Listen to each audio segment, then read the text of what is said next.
If your community experiences an active shooter event that's a true mass casualty incident, your hospital may become overwhelmed. Problems with inability to take care of a number of people, security issues, reunification, media management. And it's really easy to say that those are hospital problems. But who are they going to call? And when they call you, are you going to make it better or worse? That's today's topic. Stick around.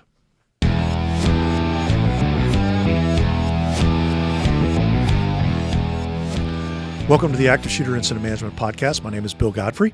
I am joined here by my good friend Ron Ottebacker sitting next to me, Pete Kelting across the table, and Adam Penley with us in the house as well. All of us part of the instructor cadre here at C3 Pathways. And today's topic, we're going to talk about some of the special considerations that need to be thought of for hospitals when you have a mass casualty that goes beyond the typical.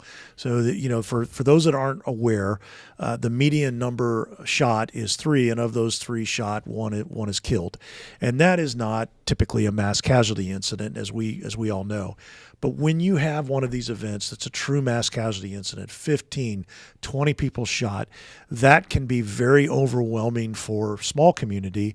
And in some cases, even metro communities can get overwhelmed as well. And it creates some unique circumstances and challenges for the hospitals. And so we're going to talk today about some of the things that will come up that you should anticipate, and some of the things that you may not have thought of, and it may technically be a hospital responsibility, what we might be in a position to really help out. Let's start with the basics of the hospital is overwhelmed to the point that they're unable to care for patients. Pete, you want to start us off a little bit? Talk a little bit about, you were mentioned earlier, right before we went off air, the example of the one police officer that got shot. Talk a little bit about some of the things that can lead to a hospital being so saturated that they can't care for any more patients. Bill, just by mere proximity to the event, potentially, where you have the response of EMS bringing patients there, and then self-transportation. We have several events, unfortunately, across the country that we can point to with self-transportation. With a police officer to get shot, that we bring an officer to that location. It just brings a whole lot of challenges to the hospital when they immediately are seeing that patient surge. Yeah, and we actually, one of our other instructors can tell a story about an officer that was taken to a hospital that was quite overwhelmed, and they had to turn him away. Imagine that, a police officer shot on your incident, and not that the hospital, they want to, be there for us, obviously, but they've just been so overwhelmed with patients that they have to send that officer with a gunshot wound maybe somewhere else. And I know we're going to get into it as we continue to talk, but, integrating with your fire EMS folks that typically do have some sort of system in place to understand the distribution at the hospitals, they might be able to help with that. But to Pete's point, your system where what hospitals have received which patients might not catch up with the fact that there's been so many self-transports as well.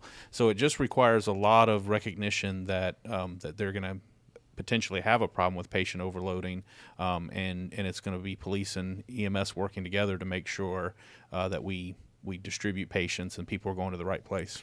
Ron, opening thoughts on patient overload? It can happen very easily, depending on who's moving the people. You look at some of the events we've been involved with that, the number of people that are moved, the number of people that are unaccounted for that move, like Pete said, we can account for the ones we touch, but we can't account for the others, and the hospital's still receiving them anyway. So they may have put themselves on divert, and if we're not in that system to understand what they've diverted, we just continue slapping on other victims to the diversion, and they can't handle it. They're overwhelmed. We've got to have a better way of communicating and make sure we're assisting in the situations that are hindering it. I think it's really important to take a moment and talk about, in a perfect world, how the system is supposed to function. EMS has mass casualty plans that they lay out. And generally speaking, one of the duties of the transport officer is to communicate with the hospital or hospitals that are targeted for transports and to fairly evenly distribute the patients to those various hospitals. So if they've got 3 or 4 hospitals that they're transporting to, you don't send all the reds to one and all the greens to another one. You try to distribute them out, red, yellow, green to this one, red, yellow, green to this one, red, yellow, green to this one. Now that's perfect world pie in the sky, and that doesn't always pan out that way. Sometimes you have to transport 2 reds at a time or a red and a yellow, and you may not have the right balance. The other factor to consider, a lot of communities will poll the hospitals to find out what they feel like they can take, what can they manage, how many reds, how many yellows, how many greens. And so now you're trying to distribute them evenly, but you're trying to match up with what the hospitals can take. And that's where the other piece of this, the wheels start to come off the bus, so to speak, is that doesn't account for self-transports. People who have fled the scene either of their own power or somebody has transported them in a private vehicle to the hospital. It doesn't account for any law enforcement transports that may have been done. Most law enforcement officers that end up transporting patients, that's not their normal mode of action. Something in their mind has gone wrong, and they've concluded that the best way to try to save this patient's life is for them to transport it. And they have no real awareness of how a hospital can become oversaturated. And it's really easy to think, but yeah, that's really the hospital's problem. Well, what is in the best interest of the patient? Right. Adam, to your example about the police officer that was shot, he was actually shot in the neck, which was a fairly serious injury. However, the bleeding was controlled. Mm-hmm. And the hospital that he initially was transported to by his partner looked at it and said, he is going to get better care by taking him further down the road to another hospital. We are completely overloaded. And I think sometimes we have to kind of remember at the end of the day, our focus is supposed to be on survivability of the patient. What's in the best interest of the patient? Whether that hospital was fully prepared, fully staffed, whether they've done this, done that, okay, we can hash that out after the fact. But right now, what is in this best interest of the patient? There's been examples of hospitals that had a very large number of patients transported them because they were very close to the incident, and they stabilized those patients, but they weren't able to surgically care for those patients. And those patients then had to be transported by helicopter and by ground ambulance to other hospitals that were further away that could actually care for them. So I think it's important to keep in mind the way the system is intended to work, but when we get true mass casualty events where, the chaos is reigning, that system tends to break down, and we don't have a good answer for it, I don't think, and how to accommodate for all those people that self-transport. So, I mean, we got to look at, when does the hospital's problems become our problems from our active shooter Good point. Event, right? So, most jurisdictions here locally, we all know that we train once a year with our local hospitals across 3 to 4 counties of MCI training. When do they all stand up normally their own incident command systems within their structure?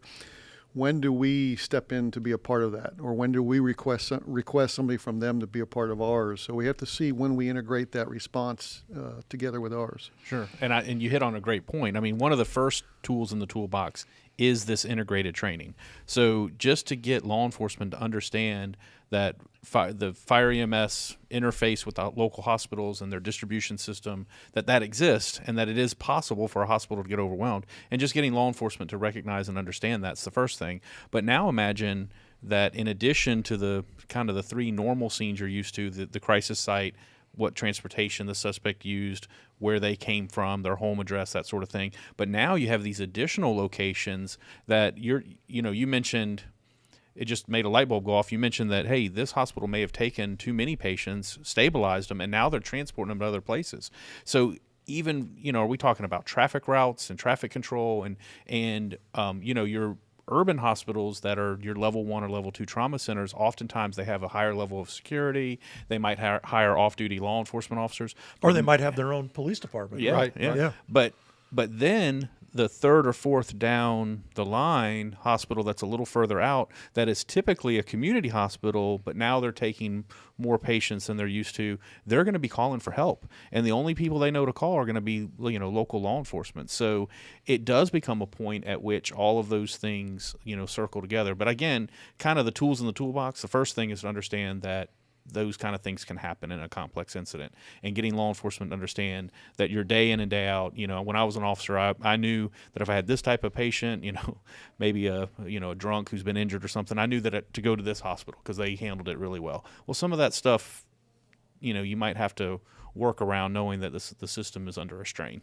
I think it's also really important to talk about from an incident management perspective, our responsibility for accounting for all of the patients that came from our scene.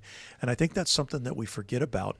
If we've transported them through the EMS system, the transport group supervisors should have a log of each ambulance that left, how many patients that they took, what the color of those, the severity of those patients, red, yellow, or green, and what hospital they went to. They're probably not going to have a name to go with it. I mean, that's just the reality. We hope that they get a triage tag number, but the truth of the matter is that's probably not going to happen either. You're going to know that ambulance 42 went to Memorial with a red and a yellow, and that's about it. And so trying to match that up after the fact can be a challenge. But then when you factor in the people who self-evacuated and transported on their own. So I do feel like there's a part of this in our planning for community MCIs where we haven't, as EMS, fully wrapped our arms around how do we close the loops with the hospitals on accounting for the patients. Who did you receive? How many did you receive? And of course, the first time you call over there, they're going to tell you HIPAA. We can't, tell you a damn thing. And I'm sure we'll talk a little bit more about that. But I feel like just on the not overloading on a severity level, there's a couple of basic gaps that we have in the fundamental planning and assumptions that we've made over the years, and not just even in active shooter events, but just in really any mass casualty incident where you're going to have some component of self-evacuation. How do we account for everybody? Right. I think the key is understanding the capabilities. If you are around a level 1 trauma center, they may be, as in Central Florida, the only level 1 trauma center in 10 county area. This incident is probably going to be their focus, but understanding what their capabilities are and understanding that as you see all these people going, we're not like fire rescue where we have to have direct conversation, but we're going to end up sending from law enforcement someone there to start tracking where these patients are going and understanding that they may have to, like we said, transport some of these people off to another facility for surgery or something like that. The big thing is with this integration is having an understanding of what each other does, what their capabilities are, who do we talk to when we get to the hospital, right? Knowing where to go to say, hey, can you help me? I'm looking for this information. And that's a key thing. Yeah, I mean, at a minimum, our logistics of our event is going to operate in their backyard in the hospital. We have, potential evidence to collect off the patients been transported. Yes. We have witness interviews to yes. conduct. Probably our family reunification may involve finding individuals at that hospital. There's, several logistics. And then, we hope, what if that hospital actually then has to incorporate a potential threat? Have we transported a bad actor, unknowingly, or is that hospital actually picked out as another soft target of the attack for whatever the motive is of that attacker? So. Which is a perfect tangent to take us to our next component of this, which is the security issue of that hospital. Ron, I think you said it. If they're a big level 1 urban trauma center, they're going to have some level of security. I mean, frankly, this day and age, even most community hospitals have some security on staff, though it may only be 1 or 2 people. But what are we going to have to do to assist in securing the facility from threats, securing the patients that we've transported, providing traffic control, crowd control?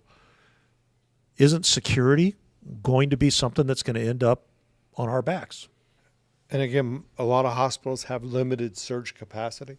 So the only surge capacity they're going to get is from local law enforcement until they can get either contract security to help come augment them or move people from other facilities within that organization to there.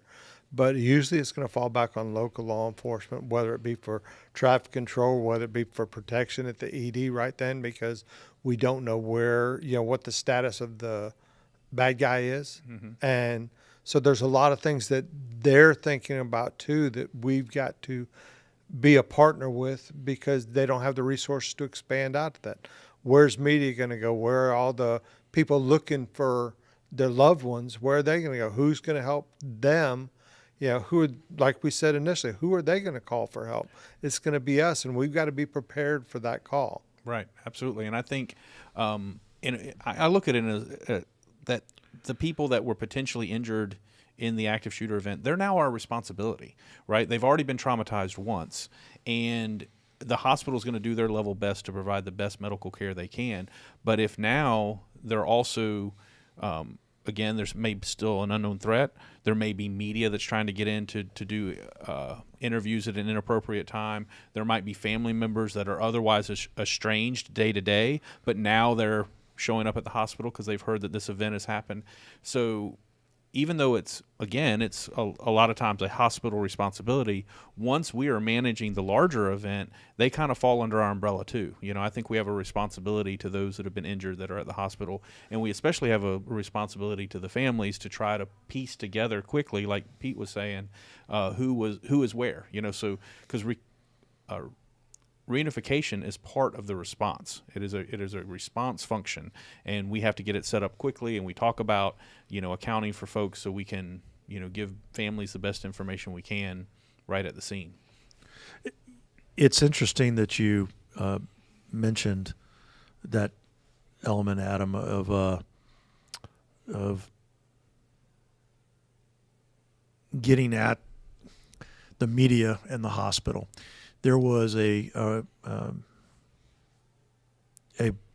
sad, I would almost say despicable incident where media pretended to be a family member of a minor to try to gain access to the child's bedside to get video, and presumably if the child was able to talk, try to get an interview, but mainly just get video of a hurt kid. And they were not successful, but to me that just points to the need for uniformed law enforcement presence to be at every hospital that receives patients from an event. We had, and I won't forget this, we were doing some training in an area that happened to be fairly resource rich, and they said, look, we'll have enough, 10 minutes in, we'll have enough cops. Is there any reason why we can't send a cop with every ambulance? And we said, no, of course not. But tell us why. And he said, well, if there's dying declarations, if there's comments, witnesses, things like that, that officer can document that during transport. If there's an opportunity to secure their clothing and evidence, the officer can do that. If there's information about who they are and a name or ID, the officer can get that. And then the officer arrives with the patient and can continue with the patient into the ER and stay at the patient's bedside to provide that protective element. But it also becomes the access point for information for us on the public safety side to reach back out and say, who was it that you transported? And to get those names without having to put the hospital in the position of, well, we want to tell you, but we can't tell you because of HIPAA. And you're like, screw your HIPAA. I've got a criminal investigation. I'm working here. So I thought it was a really fascinating idea. Now, again, this particular community happened to be very resource rich. And so that was something that they could afford to do. I'm not sure how many communities that extends to, but maybe 20, 30 minutes into the event, you do have enough officers. I think oftentimes you see at some of these events, because all your public safety agencies want to respond and help. And I think more often than not, you have resources that are looking for a job to do.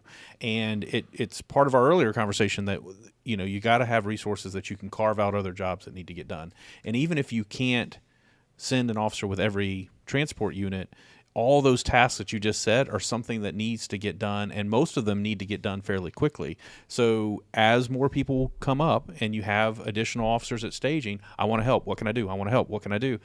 This is an important consideration. Like, hey, have we thought about the hospitals yet?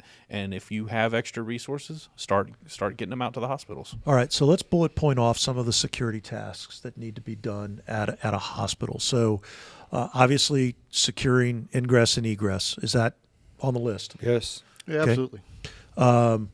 What else? Crowd control, Right. Traffic control. traffic control, Media. control. What about inside? You secured ingress and egress, but don't we need some Just the presence puts ease of mind for Uniform the clinical presence? people that are there. I think it's important to understand that we're not there.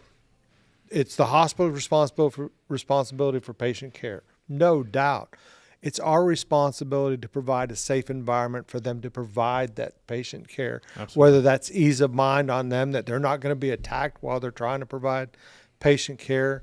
You look at all those situations we talked about, we're limiting access into it.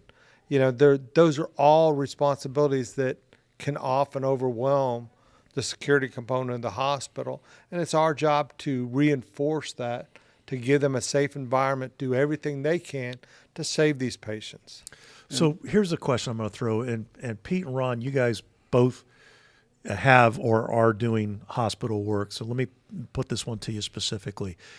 Let's use a fairly typical community hospital, 150 to 200 bed community hospital, and they've received half a dozen to a dozen patients from an active shooter event that may have had 30 or 40 shot. So they've got a load, but not all of them. What's in your mind, the minimum number of officers that you're going to need to send over there to supplement whatever security they have, to secure it, provide traffic control, crowd control, and to be a visible presence and deterrent? What are you thinking in numbers? I think a squad level size, 8 to 10 people. I was And the gonna reason say I 8 to say 10. that is some of the community hospitals, depending on the number of fixed posts they have at the hospital, they may only have 5 security officers with 2 fixed posts. That means they got 3 people that can provide all these other resources. That's just not enough in these type situations. So it would be probably a squad level response, or once that squad arrives and they determine we could probably handle it with 5, then they can cut it back. But I always go on the auspice, I'd rather have more and turn them away than need more and have to wait for them to respond. So I'd agree. I was just say 8 to 10. And we got to remember the hospital was already in operation with hundreds of other patients, and depending on the time when And may still be receiving patients right. from other events. other events, the active shooter event took place during the day, definitely a higher concern. Nighttime, a little bit later in the morning, maybe not, but who knows, on a weekend. So there's a lot of variables that the hospital has to deal with. And I just circle us back to your relationship in your own jurisdiction of how you train with your hospitals during their MCI events. Are you a part of their incident command when it stands up? Are they a part of your monthly EOC briefings and emergency management exercises that we train together with, so that when we walk in the door, it's not the first time looking at a face on game day, hey, I'm so-and-so, can I, come into your incident command? And they have no idea who we are. So, And so before we leave the squad size, because I want to do a follow on that. So the squad size of 8 to 10, how many supervisors? Are we sending one sergeant or a couple sergeants? I think initially start off with one, Just and one. then make a determination if you need to scale up from there, because that one can direct, again, span of control and unit of command are both important. So they can control that number, but if it's a more dynamic situation, you may have to send more squads and more supervisors. Well, that was going to be my next question. So let's now scale up to a large metro hospital, 500 plus beds. How many are you going to need then? And they got 30, maybe 40, 50 patients. 500 bed hospital. I think he's going to say the same thing I am, is, we're moving to double that initial response. 2 supervisors, probably, 10 to 15 officers, somewhere in there, maybe upwards of 20, just depending on what's going on at the time. And remember, we're supplementing their ongoing processes. Mm-hmm. Are they already screening everyone that's coming in? I know that, when we screen patient visitors, we're using x-ray, and we're using metal detectors. That's going to continue. All we're doing is supplementing what they've already got in place. We're not taking over what they're doing. We're simply there to add a more robust response to their situation. And I would say the reason you need more is you may not even be supplementing that much inside. Right. But I can tell you that whether it's on social media or one family member gets word that their person was transported there, the cars that arrive, if you've ever been where they park. And right, if you've ever been in a hospital parking lot, they're full all the time. So if 30 extra family members are arriving, 60, 100 extra family members are arriving, and they're panicked, and they're pulling right up to the emergency department, and they're parking wherever they can stop. So I think helping on the outside is a supplement that we would probably need to do even before we try to go inside and help with some of the existing processes. And that 30 that Adam talked about may be, in fact, 30 for a family. Right. We got one victim, you got 30 people showing up because they all knew, and everyone's going because they need to be there. And that can quickly overwhelm the system. That's just from the logistics standpoint of it, with saying the hospital doesn't have any type of threat issue with it. We had a local incident here where the bad actor showed up at the hospital, it was a domestic incident that, showed up at the hospital. Now everybody there became a threat. So what officers are on scene to be able to respond to the threat, still handle the logistics of what's going on at the hospital. And then I don't want to go too far on a different tangent, but if you did have an injured police officer transported there, now you're dealing with multiple law enforcement officers showing up to show their support, which is the brotherhood of the police is, and same thing with the fire department. So now you need somebody of a significant rank there, and again, this is kind of a different tangent, but just managing, those types of folks that are coming to the hospital as well to support, their brother in arms or their fellow firefighter or EMS person, right? So it's an additional management issue at the hospital that falls back on us completely. And from a management perspective, we now have to ask ourselves, is this too much for the incident command of the active shooter event itself? And how do they section that off? Does it become just a branch and you call the next arriving supervisor of good rank to say, hey, you're going to be in charge of the hospital branch and you need to start thinking about divisions or groups of each hospital, right? Or does it become a command all on its own? I think my preference would be, because there's so much information you still need from the hospital at the original scene, I would just make it a branch. I would immediately delegate it as a hospital branch, and let somebody be in charge of all things hospital. Yeah, and Adam, I would tend to agree with you. It's funny that you went there, as I was just thinking about bringing up the management component of this conversation, because the numbers you guys are talking about are not small numbers. No. And in fact, for some communities, it could be quite a strain to have a presence at the scene and at 2 or 3 different hospitals as they need to do this. But I think that management piece, I would agree with you in simplest terms. It would be nice to have it a branch and have it roll right under, and we have consolidated communications. We put it on a different radio channel, all that kind of stuff. That makes a lot of assumptions about the size of the jurisdiction, the capabilities of the systems. If those hospitals are in somebody else's jurisdiction, it may make practical sense from just a getting it done thing to have that split off and have them establish their own command that we coordinate with an area command. At what point does it trip into, we're going to manage it under the umbrella of the scenes incident management versus, okay, I think this has gone big enough with the investigation, coordination, reunification, which we haven't talked about yet, and all of that, that maybe we do need to overlay an area command, which could also coordinate with the hospitals, each of the hospitals' incident command system. Those hospitals, God love them. You ask them and they'll tell you they use HICS, Hospital Incident Command System. Great. How do you use it? Yes, we use it. Yeah, but how do we use it? And we all know from exercises we participated in, their understanding of how that functions is a little bit limited and can cause some operational challenges when we're trying to manage all that. But to me, I think it becomes a function of how big is the event, how many sites or facilities are involved, how many jurisdictions are involved. Are they all in my jurisdiction, or is every one of them in somebody else's jurisdiction because I'm a small city? And I think all of that plays into the decision making. I also think you shouldn't be afraid to change gears. Right. If you do it as a branch, and about the time you stand up the third hospital's worth of security, you realize that this is becoming difficult to manage. You're having radio problems. You can't quite control it. It's just getting too much. Then maybe you do. By that point, the police chief, the fire chief, the rest of the backup has showed up. Your EOCs are starting to stand up. EOCs are standing up.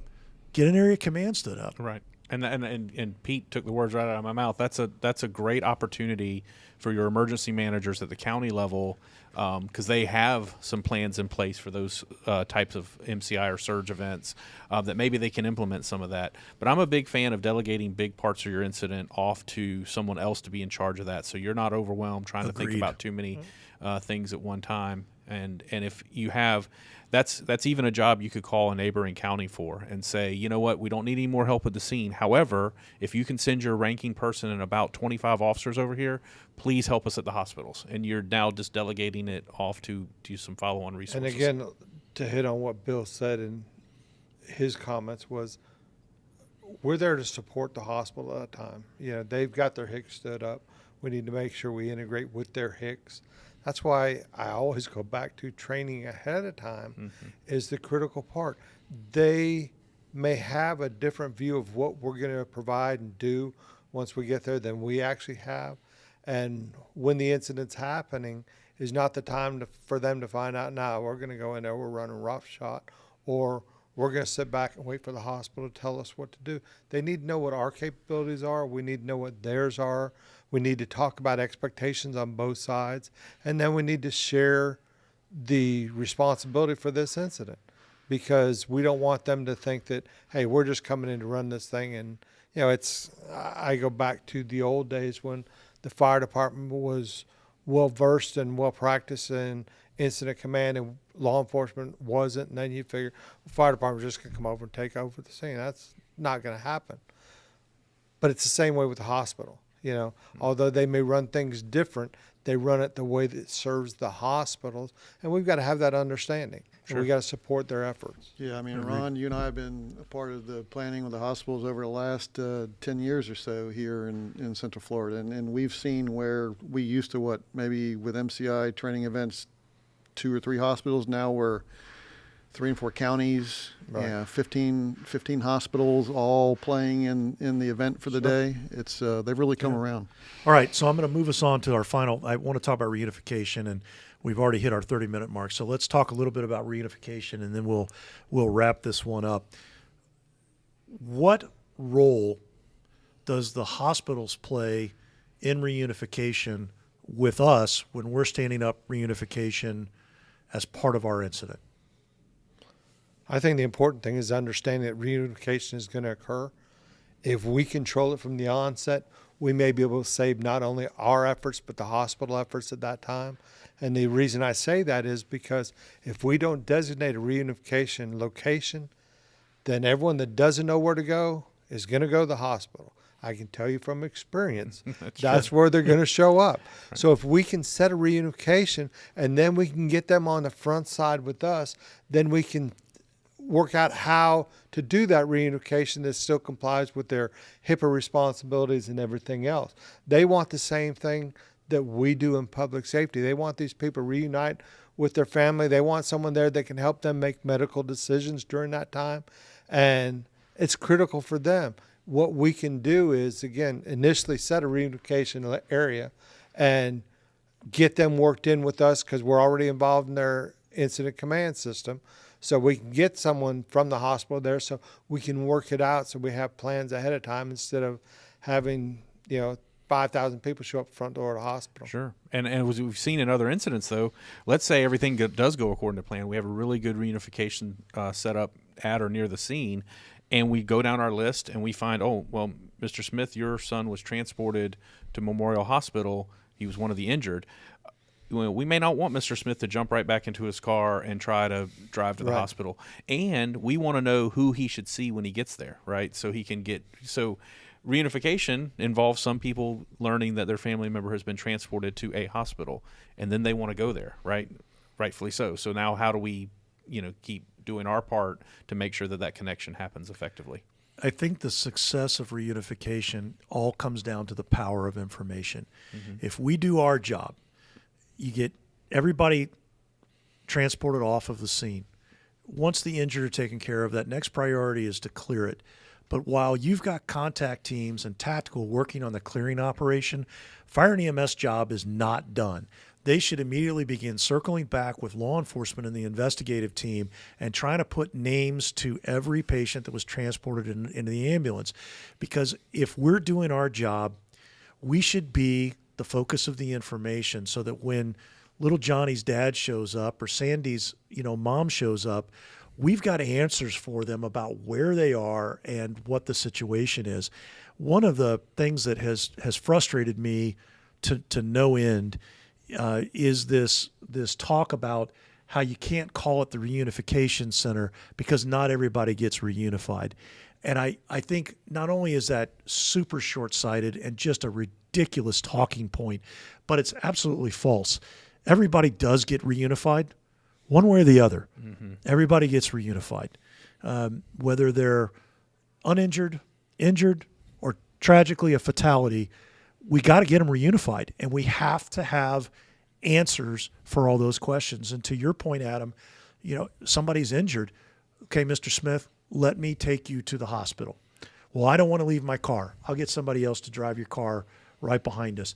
I'm going to walk you in through security.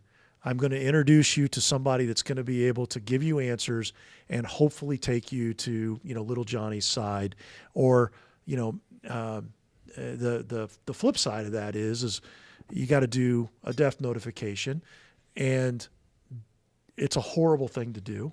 It's a horrible thing to do, but it doesn't end with just telling them that. There's a lot of questions that come up, and we need to be prepared. Just as if we're taking them to the hospital and guiding them, we need to be prepared to answer those questions and guide them through the other thing, hence the Family Assistance Center. So I think it's incumbent upon us as public safety to do our job to initiate, when it's needed, those reunification elements quickly, early, and to take it very seriously, and to realize that it's still a very integrated team effort between law enforcement, fire EMS, and the hospitals. And Ron, to your point, if you haven't planned and worked it out ahead by policy, which, by the way, some communities have done, they have done interlocal agreements that have been signed off, all legal, through the contract review, that allows the hospital to provide names to law enforcement and fire EMS for the accountability in these types of events. And if you haven't done that ahead of time, that's one to put on the list because you should do it ahead of time. Right. But if you haven't done it ahead of time, get a uniformed cop over there to start getting answers. Sure. And just to extend on what you're saying, again, that's a place where emergency management can also help as well. Your local emergency managers. So there's two things there, and I think to your frustration, sometimes they're conflated into thinking that it's one thing. Reunification is very much a response issue. Family assistance is part of recovery, but we know that response and recovery overlap, especially early on in these incidents, and they should overlap. But planning ahead for what happens with those that have been transported, what happens with those families that are getting the most terrible news of their lives, and how emergency management can help bringing those resources simultaneously. Your scene may still be working, but if you make that one call to a plan that's already in place, you can get the second part of it rolling already. Yeah, Bill, we talk about our two priorities, right? The bad guy and the clock. Well, the hospital is a part of that clock. The end of that clock could end at the hospital, either saving that patient's life or them passing away. And our response and responsibilities to help hospitals be as successful in the event also could be as simple as keeping an emergency lane open. The ambulance can even get there from overconvergence of people trying to find out about their folks, being transported to a hospital. So, it's important that we look at that as a full-on responsibility of our event. And maintain the understanding that reunification is not only a function, it's also a location. And if you set a reunification location, it allows you to have a controlled method of bringing those people into their loved ones instead of just mass chaos where everyone shows up. Now you got, what do I do now? Yeah, indeed. It's a difficult topic. No question about it. I think it's very personal and passionate to all of us because we've all been one form or another in those shoes. But a very, very difficult topic. So, at the end of the day, we can't assume that our job is over just because the ambulance has left the scene and gone to the hospital. There may be more needed from us. Now, in the smaller events, when it's 3 or 4 people shot, that's a lot easier to manage. But in the larger events where you do have a true mass casualty incident, the hospital may need assistance from us in ways that we hadn't thought about ahead of time. And Adam, to your point, does emergency management even know to bring that up and coordinate that planning? Because if there's one thing EMS really good at doing is pulling people together to lay out the plans and to have those conversations. And I think that can save a lot. Well, gentlemen, thank you very much for the time and the passion on this topic. I want to say thank you to our producer, Carla Torres. And if you haven't liked or subscribed to the podcast, please do so wherever you consume podcasts, or if you're watching on YouTube. Give us the subscribe thing. If you have some questions for us or topics that you'd like to suggest, please email them to info@c3pathways.com.